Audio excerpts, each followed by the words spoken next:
రామాయణాన్ని దేవుడు అనే చెప్పే పదానికి నేను తప్పుపడుతున్నా. ఎవరైతే ఒక వ్యక్తిని చంపుతారో అతను దేవుడు ఎప్పటికీ కాలేడు.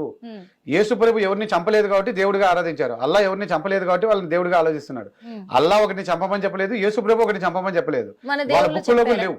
ఇప్పుడు మనం చెప్పబడిన దేవుడే. ఇప్పుడు శ్రీరామచంద్రుడే 1,00,000 మందిని చంపాడు, కృష్ణుడు 1,00,00,000 మందిని చంపాడు అంటారు. దేనికోసం చంపారు? ధర్మం కోసం చంపారంటున్నారు.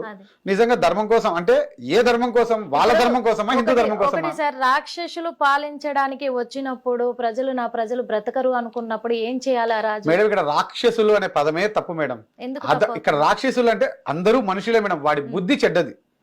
అప్పుడు అలానే అనుకుందాం మేడం, ఒకవేళ అలానే అనుకుందాం మేడం, మీరు అనుకున్న ప్రకారమే అయితే ఇప్పుడు ఒసామా బిన్ లాడెన్ గాని ఎంతో మంది ముస్లింలు ఎవరైతే దేశాలు ఉన్నాయో వాళ్ళు కూడా ఎంతో మంది ఇతర దేశాల మీద యుద్ధాలు చేస్తున్నారు.